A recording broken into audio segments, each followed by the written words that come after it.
बिस्मिल्लाहिर्रहमानिर्रहीम एंड अस्सलाम वालेकुम। वेलकम टू गेम ऑन है। एक और एपिसोड के साथ आपके सामने हाजिर हैं। सबसे पहले इंट्रोड्यूस कराना चाहूंगी मेरे को होस्ट अहमद नवाज को। अस्सलाम वालेकुम अहमद। वालेकुम अस्सलाम। Hopefully you well. I am very well. आज आपका इंट्रो मैंने ले लिया। जबरदस्त। I hope you don't mind. I not at नहीं, all. It's okay if you do mind as well. लेकिन कोई ऐसी बात नहीं है। आज बहुत सारी डिस्कशन हमने करनी है regarding Pakistan versus south Africa day 2 के ऊपर। It was a very happening day as expected। और सबसे पहले इंट्रोड्यूस कराते चले हमारे पैनल को। We have a special guest in the studio और पाकिस्तान की former captain Sana Mir. Sana, welcome and thank you so much for being here. Thank you for having me. Hope you well. Allah का शुक्र, बिल्कुल। Enjoying the test match. जबरदस्त, बिल्कुल। अब बहुत सारी डिस्कशन करेंगे सना से और साथ ही साथ हमारे रेजिडेंट गेस्ट हमारे expert Wajid Khan is here. Wajid looking sharp today. आज प्रेशर नहीं है ना, आज तो आपने स्पेशल गेस्ट बुलाया, आज तो सारे सवाल उधर ही डरे। नहीं तो मैंने आपको रेजिडेंट गेस्ट बुलाया। हाँ, तो रेजिडेंट गेस्ट अब रिलैक्स करेगा। वो भी जवाब देगा। कल मैंने उसको होमवर्क दिया हुआ था। और आदम प्रोग्राम तो ये ऐसे ही गुजार आपने कैप्टन को बुलाया तो सारी कप्तानी के सवाल तो आपने कल उसका दूसरा शो बंद करा दिया, इसलिए हमने सना को यहाँ बुला दिया। आपने बड़े दूसरे शो से पहले कोई और आता है, अब इनको इधर ही लिया, उनको भी रेजिडेंट कर लें। इन्होंने बड़े तरीके से पहला सवाल पूछ भी लिया कप्तानी का। ऑफ कोर्स उन्होंने कहा ये सारी चीजें इधर डायरेक्ट कर रहे हैं आप बड़े आराम से। बिल्कुल, बहुत सारी डिस्कशन करेंगे पाकिस्तान की बैटिंग के हवाले से और ऑफ कोर्स बॉलिंग परफॉर्मेंस के हवाले से पहले और कप्तानी के हवाले से भी। सबसे पहले हम अहमद से पूछेंगे, उन्होंने अपना होमवर्क किया? बिल्कुल होमवर्क किया और महकमा मौसमियात के मुताबिक ये पता चला कि फरवरी का जो महीना है वो पाकिस्तान में ड्यू की इंटेंसिटी का सबसे तेज महीना है। और ड्यू होती क्या है, ये बाजिद भाई ने पहला सवाल मेरे से कल किया था और आखिरी भी यही था और पूरी रात लगी, लेकिन तहकीक के हिसाब से ये साबित हुआ कि मैटर जो है वो 3 फॉर्म्स में एग्जिस्ट करता है। और हिजाब तो खैर इंजीनियर हैं, तो खैर बहुत ही ज़्यादा इनके पास नॉलेज ज़रूर है, लेकिन ऑब्वियसली जब आप बात करते हैं फरवरी के महीने की, तो जैसा कि हम कह रहे थे कि वो ड्यू फैक्टर बिल्कुल एग्जिस्ट करेगा। और जब हवा इतनी ठंडी हो जाती है कि वो नमी जो है वो नहीं एवेपोरेट हो रही, तो उसने घास पे ही आना है। लेकिन वो घास पे आए ना आए, ड्यू आए ना आए, एक चीज़ ज़रूर है कि पाकिस्तान और साउथ अफ्रीका के मैच की इंटेंसिटी और ज़्यादा बढ़ गई है। मैच समरी एक नज़र ज़रूर मुलाहिजा फरमाइए कि आज का दिन कैसा रहा। और आज के दिन में हमने ये देखा कि Pakistan is 88 for 3 trailing by another 2 runs. 301 run बनाए साउथ अफ्रीका ने। और लगा यही कि तकरीबन हिजाब ऑलमोस्ट आई थिंक आज जो हम एक्सपेक्ट कर रहे थे पहला सेशन पाकिस्तान के नाम चला जाएगा, लेकिन क्या ज़बरदस्त पार्टनरशिप रही बवूमा और माकरम की। बिल्कुल, हम ये भी बताते चले हमारे व्यूअर्स को कि 11 साल के डिफरेंस के बाद Pakistan actually cross 200 against South Africa in South Africa which happened like in 2013 जब ये पहले हुआ था। तो ऑब्वियसली फर्स्ट इनिंग्स में we had it looked a bit positive as well from Pakistan intent as well. एक चीज़ जो थोड़ी आउट ऑफ सिलेबस आ गई हुई है वो थे साउथ अफ्रीका के टेल एंडर्स कॉर्बिन बॉश और रबाडा की बहुत अच्छी पार्टनरशिप और उन्होंने कैरी किया उसको, सेकंड हाईएस्ट स्कोरर बन गए आज के। तो सबसे पहले बाज़ भाई आपके पास आएंगे कॉर्बिन बॉश के हवाले से। एक ऑलराउंडर ऐसा साउथ अफ्रीका को with the bat with the ball super impactful.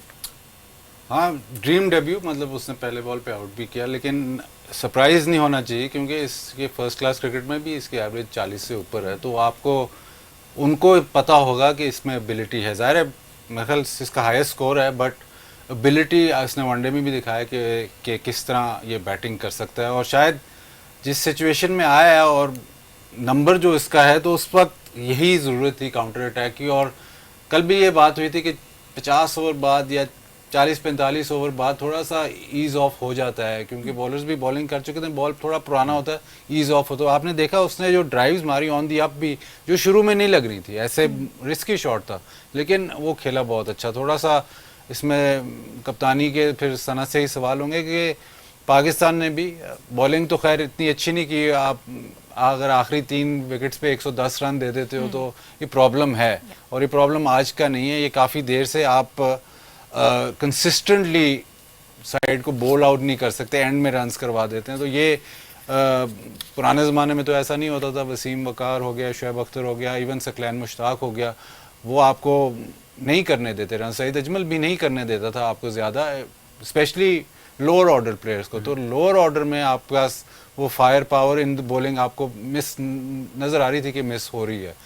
But anyway अब ये मॉडर्न ट्रेंड बन गया कि अब जैसे ही 6-7 आउट होते हैं तो वो फील्ड खोल देते हैं। जब वो फील्ड खुल जाती है ना, तो बैटर वैसे ही आप उसको आउट नहीं करना चाह रहे, तो वो फिर उस पर तो वो प्रेशर नहीं है कि मैं स्लिप मारूंगा तो आउट हो जाऊंगा, तो फिर वो डिक्टेट कर रहा होता है कि कैसे गेम जाएगी। और लो स्कोरिंग मैच में कल भी मैंने ऐसे बात की थी कि अगर जब मैच क्लोज होगा तो तो फिर कप्तानी टेस्ट होगी, और मेरे ख्याल कप्तानी टेस्ट हुई, और उसमें आप चलें, आप 3 बॉल फील्ड पीछे करके ये भी चांस ले सकते थे कि उस फील्डर को ऊपर ले आए, 2 चौके खा लें, कोई मसला नहीं, लेकिन चांस तो है कि अगले बैटर को आप बॉलिंग कर सके। और मेरे ख्याल एक ही इंस्टेंस आया जब उसने साइम अयूब को 4 बॉल मिले और दूसरे बॉल पे वो आउट हो गया। तो वो एक दफा नहीं हुआ, ये काफी दफा हुआ है कि आप रिट्रीट कर जाते हैं। Retreat specially in a game which बज़ाहिर लो स्कोरिंग ही लग रहा है, बज़ाहिर ये लीड मतलब डिसाइसिव भी हो सकती है, पर उसमें आपको इवेल्युएट करना, उसमें आपको कहना कि चलो ठीक है यार, ये मुझे 2 चौके मार लेगा तो ठीक है, कोई बात नहीं, हमारे पास चांस है आउट करने का। अगर ये हम इसको देते रहेंगे, ये 4, 5, 6, 7 ओवर खेलता रहेगा तो लीड बढ़ती रहेगी। तो वहाँ पे प्रोएक्टिव जो कप्तानी थी वो ज़रा मिसिंग थी।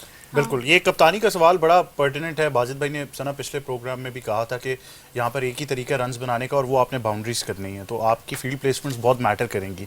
आज भी ये नज़र आया कि माकरम ऑल्दो पूरी तरफ ही खेल रहे थे, बहुत अच्छा खेले, बॉश भी बहुत अच्छा खेले, लेकिन इनिशियली जो माकरम जिस तरीके से खेल रहे थे ऑन साइड पर ज़्यादा रन्स बना रहे थे, और काफ़ी देर तक पाकिस्तान ने ऑन साइड पर कोई सर्कल के अंदर भी ऐसी प्रोटेक्शन नहीं रखी जहाँ पर वो सिंगल रोका जा सके, और उन सिंगल्स की वजह से स्ट्राइक बहुत रोटेट होती रही। तो शान मसूद कहीं ना कहीं प्रेशर में तो होंगे, 8 टेस्ट मैचेस कर चुके हैं, इन 2 को अगर मिला लेंगे 10 टेस्ट मैच हो जाएंगे, रिकॉर्ड ऑलरेडी सिर्फ 2 टेस्ट मैचेस की जीत का है। तो किस तरह आपने कप्तानी को कैसे एनालाइज किया? देखिए, जो 2 टेस्ट मैच भी हम जीते हैं वो अगर आप देखें तो 11 ही ऐसी बन गई थी, और पिच की प्रिपरेशन हीटर्स लगा के ऐसी हो गई थी कि आधा मैच तो आपने वहाँ पे जीत लिया था। तो वहाँ पे क्लोज मैच वाला कॉन्सेप्ट नहीं था जो बाजिद भाई बात करें। कप्तानी टेस्ट आपकी क्लोज मैच में ही होती है।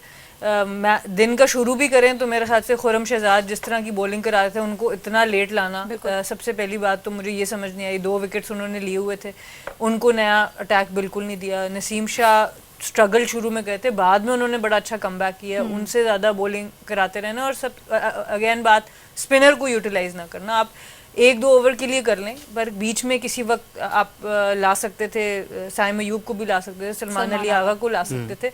इतनी 2 बड़ी पार्टनरशिप्स बनी और आपके पास स्कोर बड़ा कम था 211 रन का, तो उसमें वो चीज़ नज़र नहीं आई। और एक और चीज़ जो आप अभी अहमद बात कर रहे थे कि लेग साइड के ऊपर अहमद जमाल का अगर पहले ओवर की फॉर एग्जांपल बात कर लें तो 2-3 दफ़ा आप पे शॉर्ट स्क्वायर के रीजन में गई हैं, पर कोई कैचिंग पे आपको बंदा वहाँ पर नज़र नहीं आ रहा। जब उनकी अगर आप फील्ड सेटिंग देखें तो स्क्वायर का एरिया लेफ्टी हो या राइटी हो, बहुत एक ऐसा एरिया था जहाँ पर बॉल बाउंस क्योंकि कर रहा है तो आप सिंगल करने के लिए जाते हैं, तो वहाँ पर हमारे बैटर्स को एक कैचिंग अपॉर्चुनिटी के लिए एक बंदा सारा वक्त वहाँ पे था, जिससे आपकी शॉट सिलेक्शन खराब हो जाती है। Even I think leg slip या लेग गली आज इन प्ले हो सकती थी जब आमिर जमाल वो भी था। फिर नसीम शाह जब बॉलिंग कर रहे थे तो थर्ड स्लिप गली उस एरिया पे आपको बहुत कम फील्ड नजर आई उस वक्त। अगर सुना जाए तो कमेंटेटर्स भी यही बात करते कि आप कवर से एक और फील्डर निकाल के उसको खेलने दो, लेकिन हमने नए बैटर को उस वक्त पूरा सेट होने दिया। अगर हम बॉश की भी बात करें, खेला बहुत ही ज़बरदस्त है। आई थिंक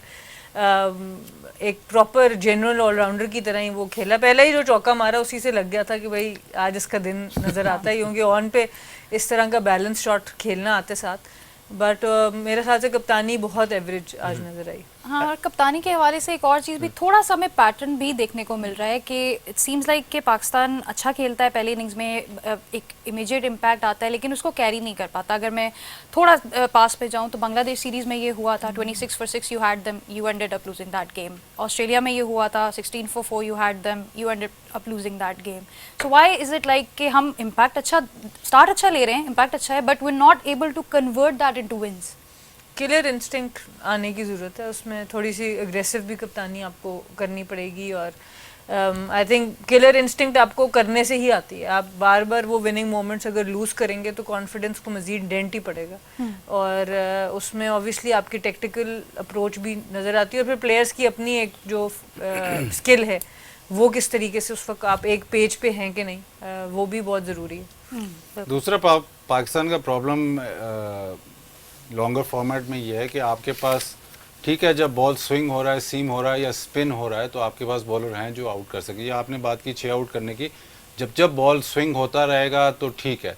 उसके बाद जब वो स्टेज आती है जहाँ पे बॉल स्विंग होना बंद हो जाए या आप जहाँ पे जोर लगाना है, तो आपके पास वो बॉलिंग नहीं है। आपके पास इस अभी भी अगर आप देखें तो साउथ अफ्रीका, सिर्फ पेस की अगर बात करें तो साउथ अफ्रीका के बॉलर्स आपके बॉलर से ज़्यादा तेज़ हैं। ये स्पेशली टेस्ट मैच क्रिकेट में एक बहुत बड़ा डिसएडवांटेज है। ऑस्ट्रेलिया की बॉलिंग देख ले, उनके भी जो बॉलर्स हैं, जब वो नहीं कुछ हो रहा होता तो बाउंसर टैक्टिक या वो जोर लगाते हैं, उनके पास वो बॉलर्स हैं।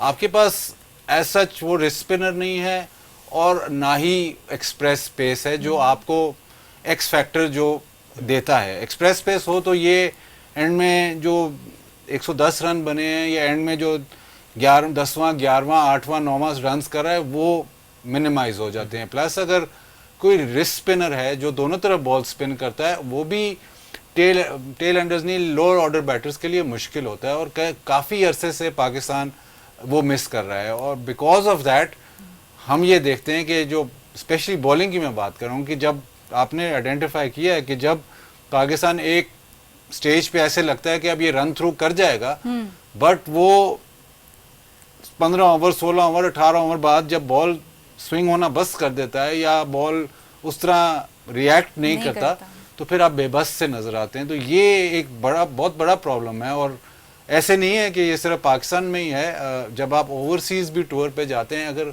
अगर वहाँ पे भी आज थोड़ा पिच बेहतर हो गया है, अब पिच बेहतर खेल रहा है। मैं एक्सपेक्ट नहीं कर रहा था कि ये बेहतर हो जाएगा, लेकिन अब कल भी बेहतर ही खेलेगा। बट उस बेहतर पिच पे फिर आपको रबाडा जैसा बॉलर चाहिए, आपको फिर इवन कल भी मैंने बात की कि जॉनसन जैसा बॉलर चाहिए जो कुछ क्रिएट करे, जो जोर से बॉल करे। तो वो मिसिंग एलिमेंट है आपकी बॉलिंग में। लेकिन बाजिद भाई अक्रॉस द सर्कल भी अगर देखेंगे तो फिर बड़े हमारे पास हैंडफुल ऑफ ऑप्शंस रहते हैं। आपने कल भी एक मवाजना किया था कि क्योंकि इतना अरसा हम एक टिपिकल पिचेस के ऊपर खेले हैं तो हमारे पास उस तरह के बॉलर्स आए ही नहीं। अब इस पाकिस्तान के सेटअप में 2 ही बॉलर्स हैं और वो दोनों टेस्ट नहीं खेल रहे, एक वो शाहीन शाह अफरीदी और हारिस रऊफ हैं। देखें, ये जो होता है ना, आप फिलॉसफी पे मैं जाऊं, फिलॉसफी नहीं है लेकिन ये रियलिटी है। आप जो क्रिकेटर, जो आप प्रोडक्ट ऑफ द एनवायरनमेंट होते हो, आप एनवायरनमेंट के अलावा तो वो प्लेयर निकलता है जो फिर मतलब जो सुपरस्टार है, जो सचिन तेंदुलकर है या वसीम अकरम है या ब्रायन लारा है। लेकिन जो एनवायरनमेंट है ना, वही आपके प्लेयर्स प्रोड्यूस करेगा। जो अगर आपने 2001 से 2015 तक ये एनवायरनमेंट दिया कि जी फास्ट बॉलर की जरूरत नहीं है, तो फिर एनवायरनमेंट वही प्रोड्यूस करेगा। उससे पहले क्यों हम इस सीट पे शुएब अख्तर बैठ के कहते हैं कि जब मैं आया तो उससे पहले क्यों इतनी बीमार थी कि हर टीम के पास 4-4 5-5 मतलब 3-3 4-4 फास्ट बॉलर थे और 130 वाले नहीं थे, 140 वाले थे। क्यों थे? क्योंकि दैट वाज द डिमांड। वो फर्स्ट क्लास क्रिकेट वो डिमांड करती थी, वरना अगली टीम आउट नहीं होती थी। और अगर आप वो सारा कुछ चेंज करके आप कहते नहीं जी हम पाकिस्तान में ग्रास वाली पिचेस बनाएंगे जहां बॉल सीम होगा, ये होगा, तो फिर आपके पास जो भी आपका आप पिच 2001 से 15 तक आप निकाल लें, मुझे बता दें कि किसी सीजन में फास्ट बॉलर में, मीडियम पेसर नहीं, फास्ट बॉलर ने टॉप आउट किया हो। जो उस एरा में खेले हैं 2001 से 15 तक, उनके 400 500 आउट है, लेकिन मीडियम पेसर के, फास्ट बॉलर के नहीं। तो जो एनवायरनमेंट आप देते हो ना, उसी तरह का फिर प्लेयर बनता है। जो प्रोडक्ट ऑफ द एनवायरनमेंट होता है प्लेयर। तो अब ये कह देना कि हमारे सर्किट में नहीं है, तो ये सर्किट में अब तो आप जादू की छड़ी नहीं कि अब एकदम प्रोड्यूस हो जाए। आज ठीक करोगे तो 3-4 साल बाद प्रोड्यूस होगा। लेग स्पिनर, अब लेग स्पिनर का भी बता देता हूँ, यासिर शाह वॉज अनॉमली। यासिर शाह के अलावा आपके सर्किट में कोई लेग स्पिनर नहीं था। लेग स्पिनर क्यों नहीं आ रहा था? क्योंकि लो स्कोरिंग मैच में आप लेग स्पिनर खिलाओगे नहीं। आपको खुद पता है कि लेग स्पिनर ने 2 ओवर करने, अगर वो 20 रन देते तो मैच पूरा उल्टा सीधा हो जाएगा। तो वो क्या प्रोड्यूस करना है? आपने लेफ्ट आर्म स्पिनर प्रोड्यूस करना है जो कि तेज तेज करे और रन्स ना दे। तो लेफ्ट आर्म स्पिनर्स, आप जब PSL शुरू हुई है, आपको याद होगा, लेफ्ट आर्म स्पिनर हर टीम के पास। क्यों? क्योंकि फर्स्ट क्लास क्रिकेट ने सिर्फ एक ही टाइप ऑफ स्पिनर को इनकरेज किया। तो वो ये यहाँ बैठ के कह देना कि जी नहीं है, क्यों नहीं, मतलब नहीं है, लेकिन क्यों नहीं है, ये कोई सवाल नहीं पड़ता। क्यों नहीं है? कोई बैटिंग नहीं प्रोड्यूस हो रही, क्यों नहीं प्रोड्यूस हो रही? ये कोई मतलब हम मैं बड़ी गलत बात करने लगा हूँ, लेकिन मुसलमानों ने ओवरऑल ना रिसर्च पे अब कंसंट्रेशन खत्म कर दी। अगर आप पीछे चले जाएं तो अलजेब्रा वगैरह मुसलमान बहुत टॉप पे थे, डिस्कवरीज मुसलमानों। उसके बाद मुसलमानों ने रिसर्च पे बिल्कुल हाथ छोड़ दिया। अब रिसर्च कहाँ से आती है? बाहर से आती है, इधर से नहीं आती। इधर कोई रिसर्च होती नहीं है।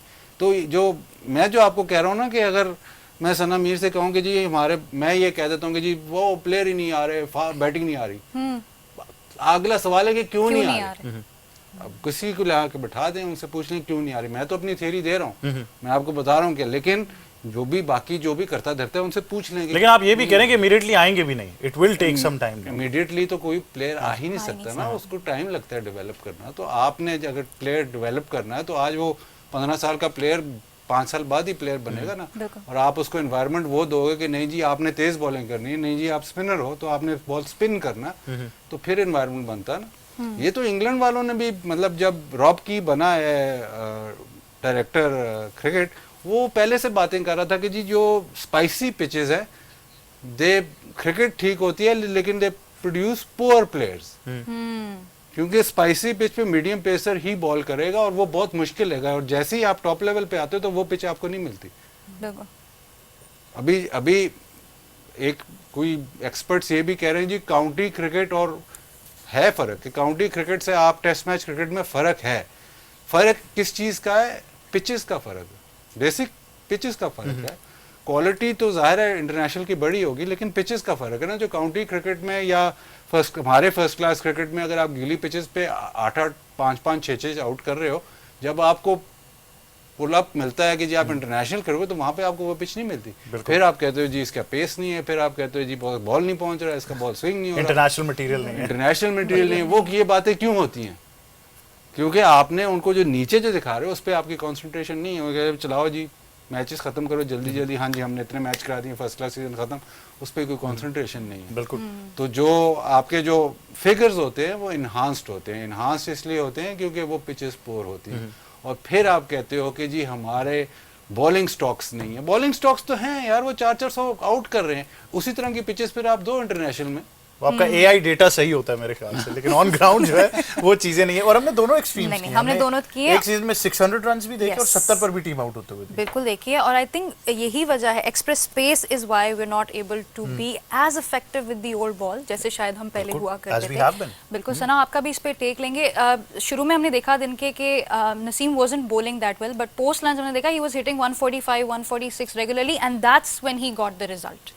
बिल्कुल, देखिए बॉलर्स वही थे, पिच भी वही था। उसके बाद लेंथ बेहतर नज़र आई, रिदम बेहतर नज़र आया, शुक्र है स्लिप में कैचेस भी पकड़े गए सबसे बड़ी बात जो थी। मेरे नज़दीक ऑब्वियसली जो बाजिद भाई बात कर रहे हैं, एक्सप्रेस पेस, आपके पास match winner bowlers, wrist spinners, वो सब तो अपनी जगह है। पर जो मैं बात करी थी कप्तानी की और टैक्टिकल अप्रोच जो है आपकी, एक प्रॉपर शॉर्ट पिच डिलीवरी कराई है खुर्रम शहजाद ने और माकरम वापस चले गए। उससे पहले क्यों नहीं ट्राई हुआ शॉट? उससे पहले फुलर था। कमेंटेटर्स केप्ट ऑन सेइंग तो कि मैं- उनकी वीकनेस ही शॉर्ट तो पिच मैं है। आपसे ये कह रही हूँ कि इन पिचेस के ऊपर इवन खुर्रम शहजाद की बहुत एक्सप्रेस स्पेस ना भी हो, फिर भी ये बॉल इफेक्टिव है माकरम जैसे बैटर को, जो कि 2 दिन से बैटिंग कर रहा है, ठीक है, 1.5 दिन से बैटिंग कर रहा है, तो हम टेल एंडर्स को क्यों नहीं वो करा सके? तो यहाँ पर तो टेक्टिकल अप्रोच, यहाँ पे तो टेक्टिकल फ्लॉ आपका नजर आ रहा है कि आपकी जो प्लानिंग है और जो आपकी एग्जीक्यूशन है वहाँ पर फर्क है। ठीक है, पिचेस की अपनी बात है, आपकी कंडीशंस की अपनी बात है, पर एक बॉलर अपनी खुद भी एक स्किल लेवल डेवलप करता है, खुद भी एक क्राइटेरिया बनाता है कि यार मैंने आउट ऐसे करना है। बिल्कुल। तो अब इस लेवल पर आके अगर ये लेंथ को भी चेंज करना है, आप बॉलर के हाथ में नहीं है, तो फिर थोड़ा दुख तकलीफ ज़रूर होती है कि ये फिनिशिंग टच होनी चाहिए आपके बॉलर्स के पास भी और आपके कप्तान के पास भी। नहीं, तो इसकी वजह क्या है कि हम टॉप ऑर्डर बैटर्स के खिलाफ होमवर्क करते हैं और टेल एंडर्स के खिलाफ नहीं करते? वो भी एक तो सबसे बड़ी बात है कि नए बैटर को हमने आते साथ मेजॉरिटी को सेट कराया, हमने नए बैटर पे वो अच्छी, हमने बैट बॉलिंग बहुत ज़्यादा कराई है। अगर आप जो बात उसको एक्सटेंड करके लेके जाती हूँ, वाजिद भाई ने कहा कि बाउंड्रीज से रन्स बनेंगे, तो आप हमारी बाउंड्री रेशो बॉल्स देख लें कंपेयर टू उनके, तो खाली बैटिंग का इशू नहीं था कि हमारे बैटर्स ने उतना अच्छा नहीं खेला, वो भी एक इशू था, पर हमारे बॉलर्स ने बाउंड्री बॉल्स भी बहुत ज़्यादा दिए, और ख़ास तौर पे नए आने वाले बैटर को। तो वहाँ पर अगर आप लेंथ हिट नहीं कर पा रहे, आप फुलर जा रहे हैं, और ज़्यादातर हमने फुलर साइड पे अर्र किया है, हमने जहाँ पर बॉल कैरी भी कर रहा है हम पीछे नहीं आए, और इतना पेस था कि अच्छी खासी बॉल पीछे से कैरी हो रही थी। तो ये टैक्टिकल एस्पेक्ट है, इसके ऊपर। लेकिन आपने कप्तानी की बात की, आप ब्रेक तो स्टैट्स पे बहुत मानती है ना। तो कल मैंने एआई बहुत लोग मानते हैं मैंने stats कल एक आपको मैं स्टैट आपको पढ़ के बता रहा हूँ, मतलब वो ये भी स्टैट ही है, नंबर्स। कल मैंने आपको कहा था कि आमिर जमाल को मैं हैरान था कि बॉलिंग नहीं कराई, ठीक है। आज अगर जो बिल्कुल सही बात करें कि बाउंसर क्यों नहीं आया, लेकिन अगर आप नसीम शाह का आखिरी ओवर देखें ना, तो वो बिल्कुल ऐसे अपने घुटने नीचे ही पकड़ बैठ चुका गया था, था, क्योंकि उसने 22 ओवर किए हैं। 21 ओवर आप 4 फास्ट बॉलर से खेल रहे हो, 22 ओवर करते हैं नसीम शाह, 21 करता है अब्बास, 20 करता है शहजाद। आमिर जमाल कितने करता है? 8 ओवर। 8। तो कप्तानी सिर्फ ये नहीं है कि जी हाँ जी इसको बॉल पकड़ाया वो नुमान अली और उसको बॉलिंग करवाए, पूरा दिन बॉलिंग करते रहे, बस बाकी किसी को बॉलिंग नहीं करानी। अगर आपने 4 फास्ट बॉलर खिलाने हैं, वर्कलोड भी मतलब पूरे दिन में अगर आप उनसे बॉलिंग करवानी है, जोर लगवाना है, तो आप ये नहीं कर सकते कि एक जो आपका चौथा फास्ट बॉलर है उसको आप मतलब पार्ट टाइमर यूज कर रहे हैं। मतलब नहीं है, उसको 8 ओवर कराते हैं तो बाकी ओवर पे कौन कर रहा है? बाकी ये 3 कर रहे हैं ना। तो वो बाउंसर करने के लिए भी तो जोर चाहिए ना। जो नहीं था जो उस वक्त तो बिल्कुल आप बिल्कुल इतनी ज्यादा बॉलिंग कर ली थी कि उस वक्त तो बॉलिंग हो ही नहीं रही ये वो वाला फेज है जहां आपने कल भी कहा था कि अगर पाकिस्तान थोड़ा सा और शायद सर्वाइव कर हाँ, लेता तो इस तरह की bowling वो थक चुके थे। उनके पास भी ऐसा फेज आता है। बट यहाँ पे वो फेज जब आया तो आपके पास ऑप्शन क्यों नहीं थी? क्योंकि आपने एक बॉलर को तो एज मतलब वो आपका फोर्थ बॉलर नहीं, वो तो आपको फिफ्थ बॉलर था, क्योंकि आपने उसको सिर्फ 8 ओवर कराए। और सलमान अली आगा को कराई नहीं कराया वो चेंजेस नजर ही नहीं। लेकिन ब्रेक पर जाना है, बट उससे पहले ये बड़ा अहम सवाल है, क्योंकि अब आपने फेवरेट हमारा जो सब्जेक्ट है पाकिस्तान में कप्तानी का वो छेड़ दिया है टेस्ट में। विजुअल ऑप्टिक्स, आजकल हम विजुअलाइजेशन भी, एक सीट पे यहाँ पे विजुअलाइजेशन भी चल रही होती है। विजुअल ऑप्टिक्स में भी आप देखें तो शान किसी से, आपके पास 2 सीनियर प्लेयर हैं, बाबर है, रिजवान है, कोई ऐसी डिस्कशन नहीं होती हुई नजर आई, कोई ऐसा हडल नहीं हुआ, कहीं लगा नहीं कि शान जाकर, सिर्फ उन्होंने 1-2 दफ़ा जाकर बॉलर से अब्बास से बात की, उसके अलावा लग भी नहीं रहा था कि maybe he wanted to change something. बड़ा एक स्टीरियोटिपिकल वो एक कहते हैं ना कि एक स्केच बना हुआ था कि ये 3 बॉलर हैं, जिस तरह बाजिद भाई कह रहे हैं, इन्हीं से बस बॉलिंग कराई जाओ कि शायद आउट हो जाए। नहीं, सबसे बड़ी बात है, ये कमेंट्री में भी बात हो रही थी और मैं खुद भी इस बात को सोच रही थी कि सबसे एक सलमान अली आगा ने वनडे में इतने आउट करता हुआ आ रहा है, तो आप 1-2 ओवर तो करा के कम से कम देख लो। तो वहाँ पर भी एक डिस्कनेक्ट नजर आ रहा है कि अगर एक कप्तान एक बॉलर को यूज कर रहा है और वो आपके मुल्क के लिए फायदा दे रहा है, तो आप क्यों नहीं उस बॉलर को यूज करोगे, जबकि आपके पास अपॉर्चुनिटी भी है कि आप वो कर सकते हो।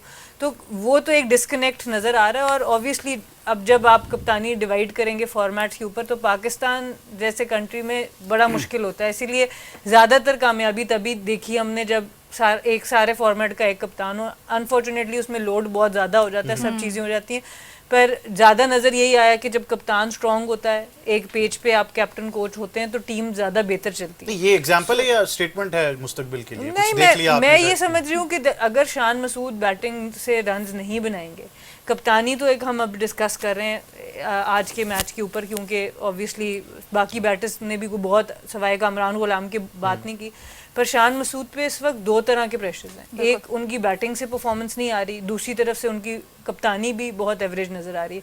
तो अगर तो वो नहीं परफॉर्म करते हुए नज़र आते अगले इन 2 टेस्ट मैचेस में, तो फिर आपके पास एक और मुद्दा खुल जाएगा कि टेस्ट में क्या होना है। मुल्तान से नहीं खेलता तो उस पर वो प्रेशर नहीं, अब कराची चला गया। इसी बात पे हम एक ब्रेक ले लेते हैं। एक सवाल, शैतानी का सवाल आपको करना चाहिए था। मैं सोच रहा था कि आपने कप्तान से ये सवाल नहीं किया।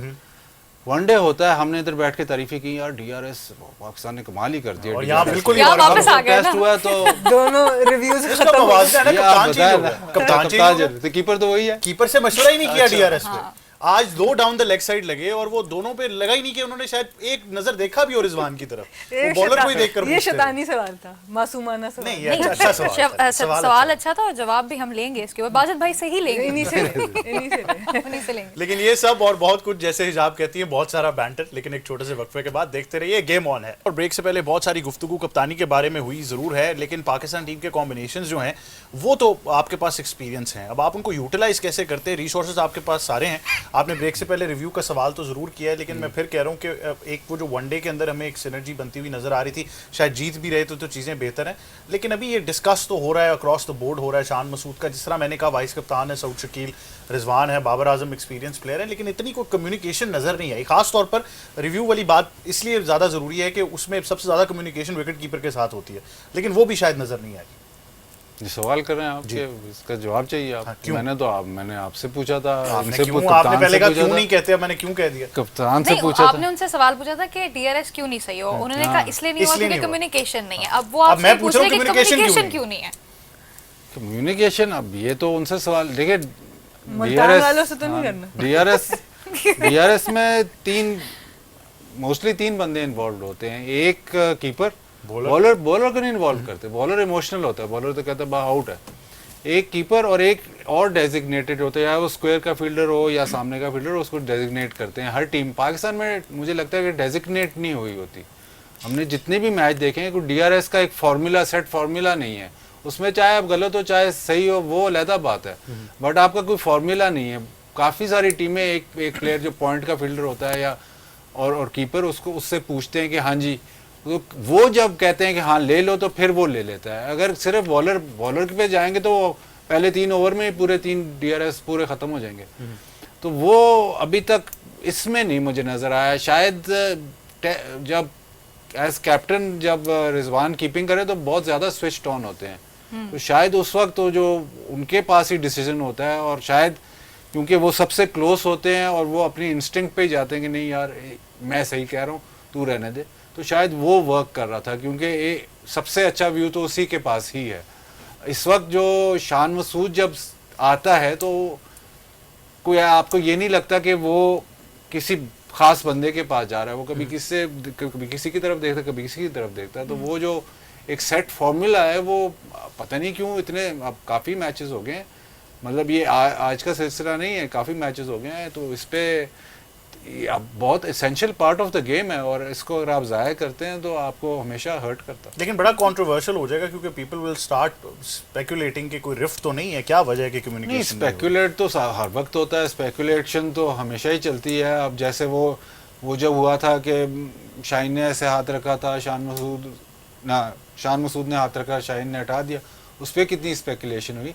स्पेकुलेशन तभी होती है जब टीम परफॉर्म ना कर रही है। अभी तो मैच बड़ा बराबर सा है, कल को पाकिस्तान 175 की लीड ले जाता है और टेस्ट मैच जीता, तो ये सब स्पेकुलेशन जीरो हो जाएगी। बट सेइंग दैट, हम ये कहते हैं कि जी हम हार के बड़ा सीखते हैं, वो मुझे आज तक वो सीखने वाली बात समझ नहीं आई कि क्या सीखते हो। तो ये भी अब DRS अगर इम्पोर्टेंट है, बाकी टीमों ने अगर वो मतलब अब तो काफ़ी देर से चला है, आइडेंटिफाई कर लिया कि यार ये 3 बंदे, इनसे मैं ही पूछूंगा, यही बताएंगे, ख़त्म।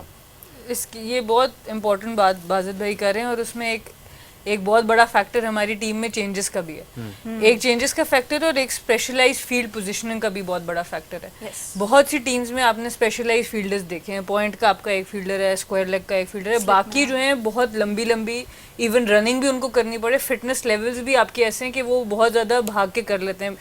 मैं लड़कियों की क्रिकेट की मिसाल बीच में लाऊंगी, एलिस पेरी आज भी deep mid wicket to deep mid wicket भागती है, क्योंकि उसकी वही जोन है और उसकी वजह से दूसरे फील्डर्स को भी भागना पड़ता है, बट स्पेशलाइज्ड फील्ड पोजीशनिंग है।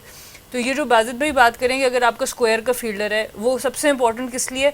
LBW की हाइट के लिए, ठीक है, वहाँ से वो बता सकता है कि भाई ज़्यादा हाई चला गया था लोग, क्योंकि कीपर आपको लाइन तो बता देगा, पर वो हाइट के टाइम पे ब्लाइंड हो सकता है। लेकिन आपके स्क्वायर के फील्डर या पॉइंट के फील्डर कितनी दफ़ा तो बदल जाते हैं, आपके बैटर्स बदल रहे हैं, आपकी टीम इतनी बार बार बदल रही है। तो जब तक आपके स्पेशलाइज्ड लोग उन जगहों पर नहीं होंगे जिनका आपको पता है कि कोर हमारी ये टीम की अगले 10 मैचों में बदल नहीं रही है, इनकी ये फील्ड पोजीशनिंग है और इनको हमने ये रोल देना है, तो ये भी एक प्लानिंग और एग्जीक्यूशन का हिस्सा। आई थिंक बहुत अच्छा पॉइंट यहाँ पे रेस किया, और ये आपको करना पड़ेगा। वनडे में फिर भी आपके पास मेरे ख्याल से थोड़ी सी स्टेबिलिटी ज़्यादा है उस कोर टीम की, पर टेस्ट मैचेस के ऊपर पिचेस बहुत ज़्यादा डोमिनेट कर रही है। लेकिन आपने भी आइडेंटिफाई कर दिया, ब्रेक से पहले भी आपने कहा कि 2 साइमल्टेनियस प्रेशर चल रहे हैं इस वक्त शान मसूद के ऊपर। अब व्हाट्स इंटरेस्टिंग इज कि आपको बैक ऑफ द माइंड ये भी सोचना है, पाकिस्तान में बड़े अरसे से ये रवायत चलती रही कि फिर जिसकी जगह नहीं बन रही थी वो कप्तानी से जगह बना जाता है, तो फिर इफ नॉट द कैप्टन, फिर your place in the side is at stake, क्योंकि आपका प्राइमरी रोल तो एज अ बैटर है। देखिए, बात तो ये शुरू से ही हो रही है, जिस वक्त से इनको कप्तानी मिली, और बहुत मुश्किल भी कप्तानी मिली, कोई आसान टूर्स नहीं मिले। स्टार्ट ही ऑस्ट्रेलिया से आपके साथ हुआ, तो एज ए प्लेयर आप बात करें इस वक्त जो पिछले 4-5 साल में हमने इनको देखा है, तो वर्क एथिक की बात करें बहुत ज़बरदस्त है, फिटनेस की बात करें बहुत ज़बरदस्त है, पर जहाँ पर एक टेक्निकल बात है, आप टेक्टिकल एक बात, मैं बाबर को भी हमेशा मैंने एज ए कैप्टन क्रिटिसाइज किया है उस जगह पर। रिजवान की टेक्टिकल अप्रोच जो ग्रिप है वो इस वक्त सबसे बेहतर नज़र आती है, और वो है आपको सामने, आपके जब से वो बने तो आपके रिजल्ट्स आपके सामने आ रहे हैं, तो वो तो एक फैक्टर आपका था ही था। बट अब खाली फिटनेस की बेस पे या टेक्निकली आप नज़र आ रहे हैं कि अच्छे काउंटी क्रिकेट के अंदर आपके बहुत रन्स हैं या कुछ, उसके ऊपर आप बहुत ज़्यादा देर सर्वाइव नहीं कर पाएंगे। आपको इवॉल्व होना पड़ता है, आपको बहुत जल्दी चेंज करना पड़ता है, और टीम के अंदर एक रिस्पेक्ट कमांड करनी बड़ी ज़रूरी है। उसको आप डिमांड नहीं कर सकते। रिस्पेक्ट हमेशा एज अ कप्तान आप कमांड करते हैं और वो आपकी परफॉर्मेंसेस के अलावा और कोई तरीका नहीं है। जितना आप परफॉर्म करेंगे विनिंग कॉज के अंदर, उतना टीम जो होती है वो आपको मजीद बैक करती है। तो आई थिंक वो चीज़ शान के ऊपर बहुत मुश्किल भी है, उनके ऊपर टूर्स भी मुश्किल आए, पर अब उसमें से it's a defining moment for him I think this tour. अगर तो यहाँ से जैसे बाजिद भाई कह रहे हैं कल रन 170-80 का टारगेट दे देता है और पाकिस्तान ये जीत जाता है तो एक और मौका है उनके पास, but this might be a defining moment in his career.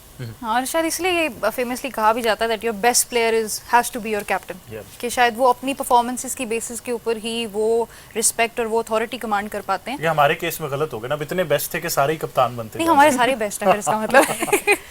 लेकिन एक बहुत इंपॉर्टेंट पॉइंट बाजू भाई आपकी तरफ आऊंगी, जिसको हमने थोड़ा सा लाइटली टच भी किया था, जो हमें डिफरेंस नजर आया दोनों टीमों में, वो था utilization of their pace allrounder. South Africa ने कॉर्बिन बॉश को किस तरह से यूटिलाइज किया और हमने आमिर जमाल को किस तरह से यूटिलाइज किया, इसमें बहुत वाज़ेह फ़र्क नज़र आया, at least in these 2 days। Will have to see के what happens next. So why is this, इतना तजाद क्यों इन दो चीज़ों में? देखिए, एक तो जो बबूमा को आप जो भी कहें वो कप्तान बहुत अच्छा है, उसको पता चल गया था कि जो मेरे जो 2 प्रीमियर फास्ट बॉलर्स हैं जॉनसन और रबाडा, वो पहले दिन पे, मैंने ये पहले भी बात की थी कि उनकी जो लेंथ है वो इतनी इफेक्टिव नहीं रहेगी। ज़ाहिर है बॉल लगेगा बहुत खूबसूरत ऐसे जा रहा है लहराता हुआ, लेकिन बीट होते रहेंगे, विकेट टेकिंग नहीं होगा। तो उसने अपने वो बॉलर्स इस्तेमाल किए ज़्यादा जो उस सरफेस पे ज़्यादा मतलब साजगार कह लें, ज़्यादा यूज़फुल थे। तो वो उसमें बॉश ने खैर आउट भी किए, बॉलिंग तेज़ भी की, बट उसको भी ज़्यादा इस्तेमाल किया गया। अब सेकेंड इनिंग्स मुझे लगता है कि अब ज़्यादा ओनस जो होगा वो रबाडा और जॉनसन पे ज़्यादा होगा, क्योंकि अब थोड़ा पिच बेहतर हो गया है, अब वो ज़ोर वाला बॉलर और वो पेस मांगती है।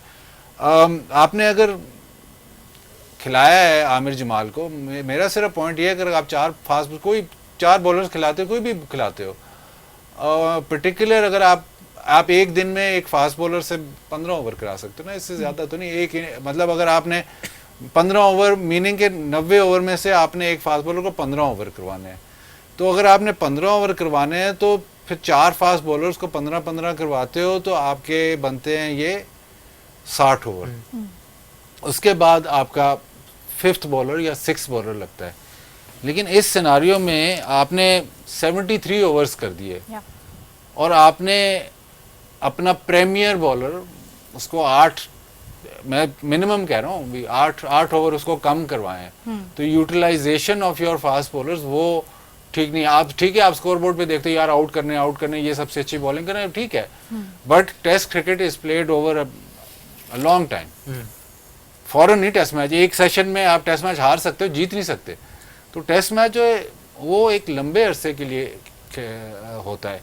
तो उसमें अगर आप हैंडीकैप अपने आप को मज़ीद कर दोगे कि आप इसको बॉलिंग नहीं करवाते, तो आप उस इनिंग्स में हैंडीकैप फिर आपको नज़र आया ना एंड में, जो आप बॉलिंग कर रहे थे और जब वो आखिरी विकेट भी थी तो आप रन्स लीक कर रहे थे बिकॉज ऑफ द फैक्ट कि ए बॉल बहुत पुराना हो गया था, बी आपके बॉलर्स उस तरह फ्रेश नहीं थे। एक स्टेज पे तो मेरे नसीम शाह को इसने 9 या 10 ओवर का स्पेल रखा, तो वो एक्सेसिव है। और वो कप्तान बॉलर जब बॉलिंग कर रहा होता है तो मोस्टली, ये सना को भी पता होगा, मोस्टली बॉलर्स कहते नहीं है एक और। वो कप्तान हैज टू स्टेप इन, नहीं यार अभी नहीं, रहने दे, मैं किसी और करवा लेता हूँ। लेकिन ये बहुत मतलब आपने फास्ट बॉलर्स को ओवरवर्क करना है और एक को अंडर यूज करना है, तो टेस्ट मैच एक दिन टेस्ट मैच में वो आपके सामने आ गया। It came to a point कि अगर ये आउट ना होते और नया बॉल दोबारा लेना पड़ जाता 80 ओवर के बाद, तो वो कोई करने के लिए बॉलर ही नहीं था, फिर उन्हीं को करवाता दोबारा। नहीं, और लेकिन दाद देनी पड़ेगी यहाँ पे कॉर्बिन बॉश की भी, उनका टेस्ट डेब्यू है ये, लेकिन वो एक ऐसे प्लेयर हैं जो कि बहुत अरसे से साउथ अफ्रीकन सर्किट के साथ है। अगर याद हो, हम सना मीर के साथ मैं डिस्कस भी करी थी बिफोर द गेम, 2014 में अंडर 19 फाइनल उन्होंने खेला था, पाकिस्तान को ही हराया था, and he ended up being player of the match, और 4 for 15 एक्सीलेंट उनके होते। 10 साल लग गए उनको टेस्ट में डेब्यू करते हुए, but once he is done it, he has grabbed that opportunity with both hands। और वो भी इंजरी की वजह से उनको आखिरी टाइम पर मौका मिलता है। और देखिए बहुत ही ज़बरदस्त उनकी परफॉर्मेंस, जैसे बात हुई है ड्रीम डेब्यू, इससे बेहतर कुछ नहीं हो सकता। आपकी पहली बॉल पे आपको विकेट मिल जाए, दूसरी बॉल पे आपको बाउंड्री मिल जाए, 80 भी आप बना दें, 4 विकेटें भी ले लें, तो मेरे ख्याल से बहुत ही आउटस्टैंडिंग परफॉर्मेंस रही है और एक एक्स्ट्रा मोटिवेशन अब उनकी लाजमी इस टेस्ट मैच को जीतने के लिए भी होगी। और जो यूटिलाइजेशन ऑफ बॉलिंग की बाजिद भाई बात करें, उनके पिछले इनिंग्स में देख लें 57-58 ओवर्स में उन्होंने पाकिस्तान को आउट कर दिया, तब भी बहुत इवनली डिस्ट्रीब्यूटेड ओवर्स नजर आए। और अभी भी जो ओवर्स नजर आए हैं 7, 3, 8, 4, उसमें भी किसी एक बॉलर के ऊपर बहुत ज़्यादा एक्स्ट्रा बर्डन नहीं डाला गया। इवन के बॉश जो थे अभी लंबी बारी भी करके आ रहे थे, पर उनको भी नया बॉल यूज़ करवा दिया कि जो जान लगानी है वो नए बॉल से लगा दो, उसके बाद हम फर्स्ट चेंज में दूसरे बॉलर्स को ले आएंगे। तो ये होती है एक शार्प माइंड से आप जब खेल रहे हो कि उसने लंबी बारी की हुई है, उससे नए बॉल से उसको फेवर करवा दो। और फिर जेंसन ने आके 2 आउट कर दिया आपको बाद में पुराने बॉल से। मतलब बॉश का टेस्ट मैच खत्म है, आपका ड्रीम डेब्यू खत्म हो गया। आगे नहीं, अभी तो शुरू है। शुरुआत है, ये debut है बादल पहला भाई। टेस्ट मैच की बात है। अच्छा, मतलब आपने उसको वापस भेज दिया? नहीं, ये कह रही है ना कि ड्रीम डेब्यू हो गया, 80 भी कर लिया, आउट भी कर लिए, तो अब टेस्ट मैं ये कह रही हूँ एक इनिंग मोटिवेशन ऐसी- बढ़ गई एक है। इनिंग अगली इनिंग जीते नहीं हैं अभी एक पूरी इनिंग बात नहीं सुनी। अगली इनिंग्स की मोटिवेशन बढ़ गई है कि वो अब चाहेगा कि टेस्ट मैच जीते तो तब ये ड्रीम डेब्यू बनेगा ना। अब टेस्ट मैच हार गए तो फिर इन रन्स का और विकेट्स का क्या फायदा। बिल्कुल, लेकिन वो 3 और 4 के खेल पर आते हैं, जो कल भी बात कर रहे थे कि शायद कामरान को हाय। 3 पर भेजना चाहिए, लेकिन बाबर आजम आज भी आए, कामरान तो अब आउट हो गए हैं, तो the honour surely is with Babar Azam के कल आकर वो पाकिस्तान के लिए वो इनिंग्स खेलें जो इस वक्त पाकिस्तान की बैटिंग लाइन। हाँ, देखिए ये साल तो बिल्कुल ही टेस्ट मैच क्रिकेट में बाबर के लिए बिल्कुल ही ऐसे बेकार सा रहा है। तो शायद आखिरी इनिंग्स है इस साल की टेस्ट मैच की, और क्या पता ये सबसे इम्पोर्टेंट इनिंग्स हो इस साल की उसकी। और अगला टेस्ट नहीं खिला रहे आप? अगला नहीं, साल अगला टेस्ट अगले साल साल बदल जाएगा। वेरी क्लेवर वाजिद भाई। तो वो ये इन्होंने जान के ये जान के करते हैं ऐसे। फुल टॉस दिया है। नहीं, तो वो ज़ाहिर है आप अभी भी अगर आप पाकिस्तान की लाइनअप पे बात करते हैं तो प्रीमियर बैटर आप किसको कहते हैं? बाबर। हर कोई जिससे सवाल करेंगे बाबर, तो अभी भी बाबर पे ही देखेंगे जी बाबर कल रन्स कर जाए। और अगर वो कर जाता है तो शायद ये ऐसी इनिंग्स, पहले भी इसका साउथ अफ्रीका में इसका बहुत अच्छा, सना वाली बात, बहुत अच्छा खेला था, लेकिन सारे टेस्ट मैच पाकिस्तान हार गया था। ये अपॉर्चुनिटी है, अगर कल ये अच्छा खेल जाता है तो आखिरी इनिंग में 150 पौने 200 आसान नहीं होगा। और जिस किस्म की, पहले भी मैं बात कर चाहूँगा, जिस किस्म की उनकी बैटिंग है ना, माकरम को आप आउट कर लें, बहुमा को आउट कर लें तो कुछ भी हो सकता है, क्योंकि वो बैटिंग नहीं है अब साउथ अफ्रीका की जो कई साल पहले थी। मतलब इवन जब फैफ खेलते थे तो थोड़ी सी आमला था, स्टेबिलिटी थी बीच में, अब वो बैटिंग नहीं है। तो 150 पौने 200 भी मतलब बहुत फाइटिंग टोटल हो सकता है। तो बाबर पे ओनस है। मैंने टेस्ट मैच से पहले ये कहा था कि इसको 3 नंबर पे बैटिंग नहीं करानी चाहिए, वो इसलिए कि ये ब्रेक के बाद वापस आ रहा है और सर्च कर रहा है रन्स के लिए, फॉर्म के लिए सर्च कर रहा है। उसको आप एक ऐसे नंबर पे खिलाते हो जो वो कंफर्टेबल नहीं है, पहले नहीं खेलता इस नंबर पे, 4 नंबर उसका नंबर है। तो जब आपका प्रीमियर बैटर है जो थोड़ा सा अभी उस तरह से बैटिंग नहीं कर रहा, तो आपकी ड्यूटी बनती है कि इसको वो एनवायरनमेंट दिया जाए, क्योंकि जब बाबर आजम रन्स करना शुरू हो जाएगा ना, तो फिर सारे जो आपके जो बैटिंग आपकी वीकनेस नज़र आ रही है ना, वो सारी कवर हो जाएगी, क्योंकि फिर साथ वाले भी उसके साथ रन्स करेंगे। हमने जब मिसबा और यूनुस खेलते थे, तो जब मिसबा और यूनुस खेलते थे तो साथ अजहर अली, असद शफीक, ये सब बहुत अच्छे प्लेयर लगते थे और वही कैरी करके लेके जाते थे। जब मिसबा और यूनुस रिटायर हो गए इकट्ठे, तो आपको वही गैप नजर आना लग गया, क्योंकि बहुत बड़े प्लेयर निकल गए।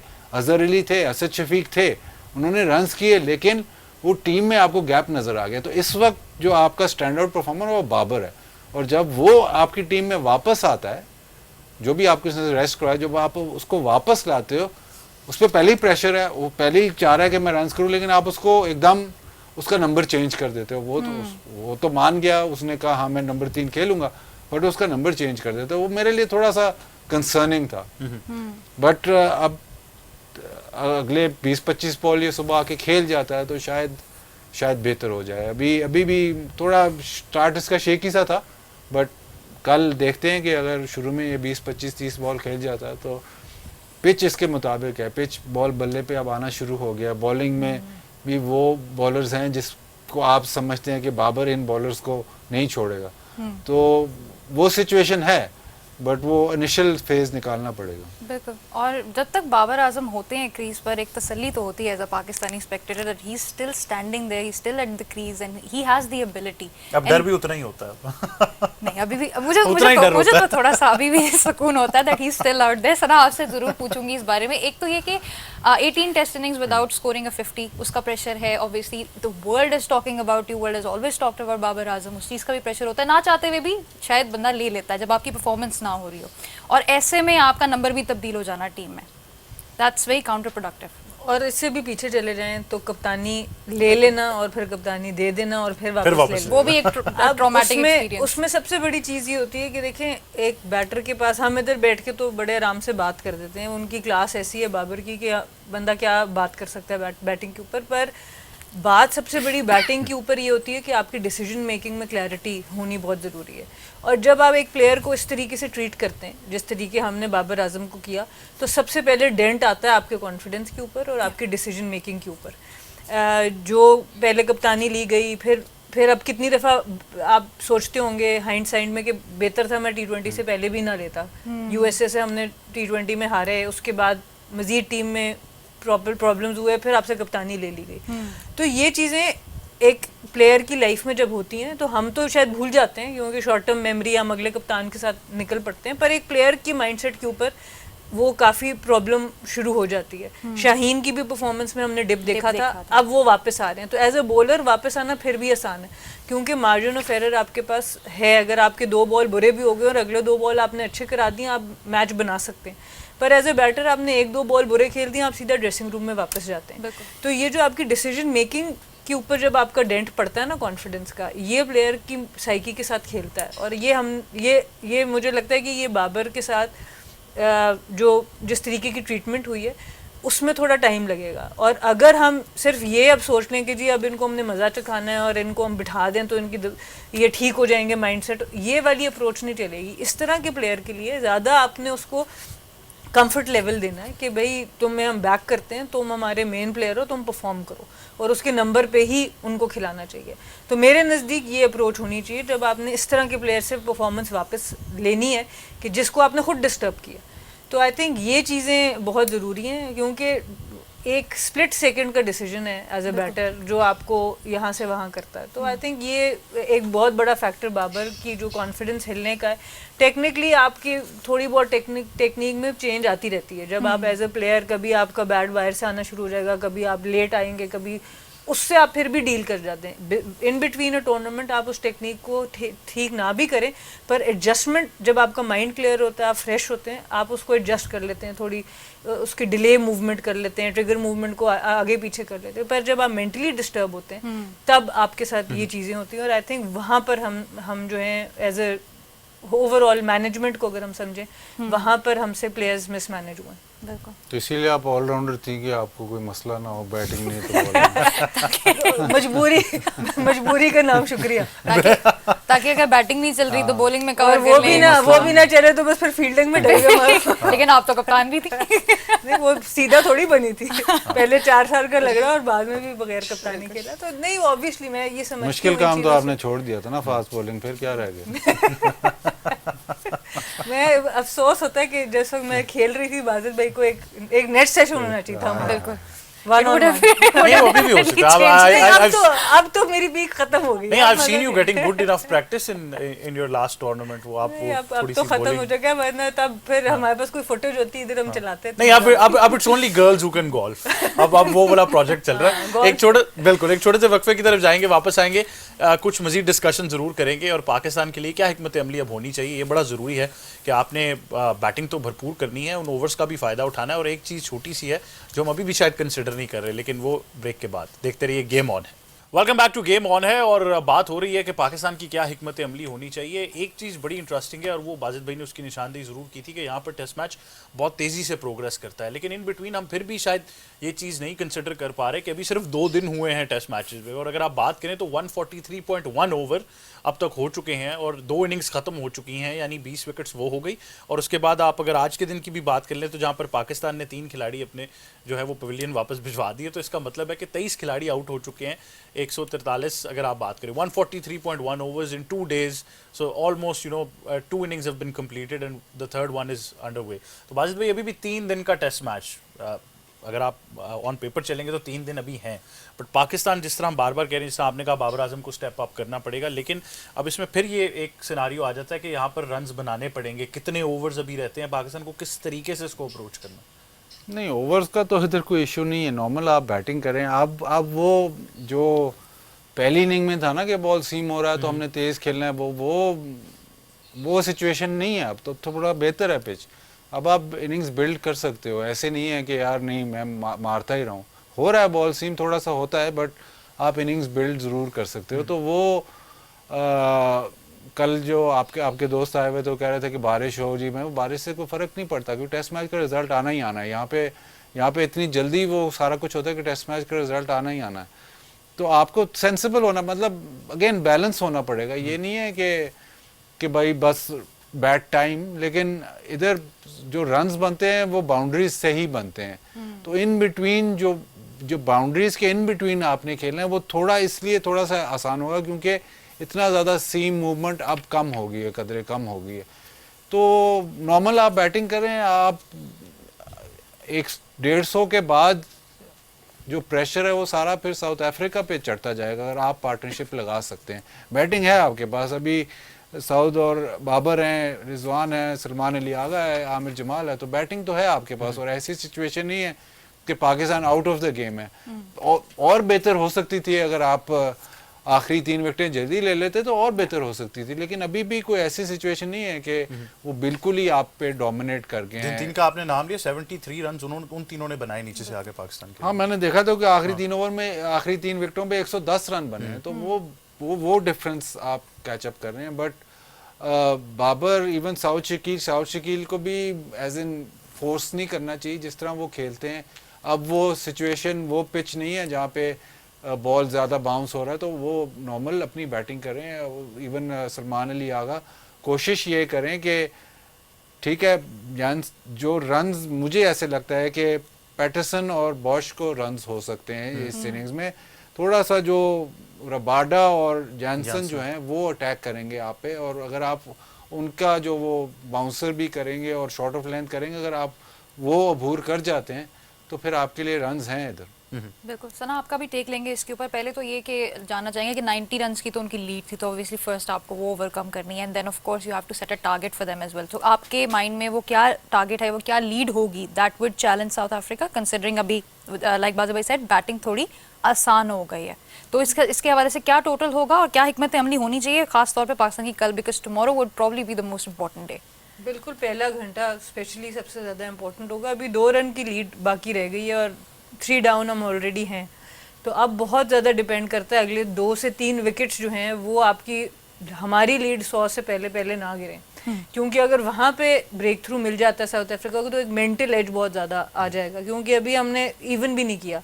जो भी है 2 रन हम पीछे हैं, 3 विकेटें हमारी जा चुकी हैं, 1-2 विकेट और गिरती हैं, आपका आधा ड्रेसिंग रूम वापस प्लेयर्स चले जाते हैं, तो फिर सारा का सारा प्रेशर पाकिस्तान के ऊपर आएगा।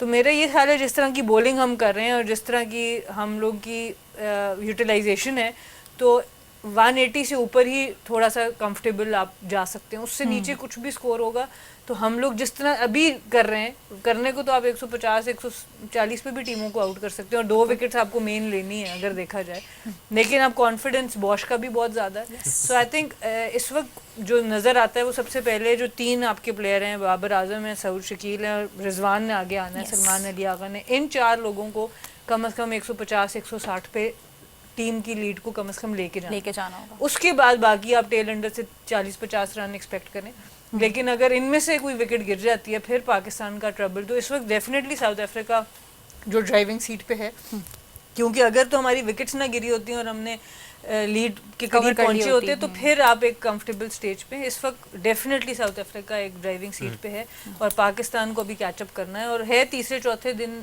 बेहतर होता है यहाँ पर बैटिंग ज़रा तेज़ बल्ले पे आता है, पर थोड़ा सा अगर आपकी कंसंट्रेशन का लैप्स होता है तो वहाँ पर विकेट का भी चांस अच्छे बॉलर का, जैसे बाजिद भाई ने बात की, जेनसन और रबाडा का फिर चांस बढ़ेगा भी। तो कैट एंड माउस का गेम चलता रहेगा और आई थिंक ऐसा ही रहेगा ये मैच। हाँ, लेकिन एक चीज जो हमारे बैटर्स को बहुत तंग कर रही है वो आउटसाइड ऑफ वाली डिलीवरी है. Like we have seen a lot of catches going into the slip. Virat Kohli को तंग कर रही है आप यार, क्या हमारे बैटर्स के पीछे पड़ जाती हैं. अच्छा, विराट कोहली को क्यों तंग कर रही है? उसको नहीं संभाली जा रही तो आप हमारे बैटर्स के पीछे पड़ जाती. नहीं तो obviously you have to survive that ना. उसको जाके टक्कर मारी है, ये नहीं आपने जिक्र वो भी फोर्थ स्टंप पे चले गए थे ना. वो भी ऑफ स्टंप से बाहर जा रहा था ना, तो उसने कहा शायद डेविएशन की आदत ज्यादा हो गई थी. लेकिन आपने कहा ना कैट एंड माउस, यहाँ पर कैट भी हम है और माउस भी हम है. तो यहाँ पे कुछ बदल नहीं रहा. लेकिन thank you very much Sana for joining us. Wajid भाई आपका भी बहुत शुक्रिया. और बड़ा जिस तरह हिजाब ने कहा कि कल का दिन इस टेस्ट मैच का सबसे अहम दिन है, क्योंकि कल मोस्ट प्रोबेबली एक फैसला कुन मोड़ की तरफ ये टेस्ट मैच चला जाएगा. लेकिन बात फिर वही है कि पाकिस्तान में यूरो 3-4 बैटर्स के जो नाम लिए जा रहे हैं, खासतौर पर बाबर आजम, किसी को बड़ी इनिंग्स खेलनी पड़ेगी तभी मज़ा आएगा. लेकिन आप तमाम नाजरीन का भी बहुत शुक्रिया कि आप हमें ज्वाइन करे थे. मेरी तरफ से, हिजाब की तरफ से और हमारी तमाम टीम की तरफ से अल्लाह हाफिज़. आपसे अगले हफ्ते फिर मुलाकात होगी. गेम ऑन है.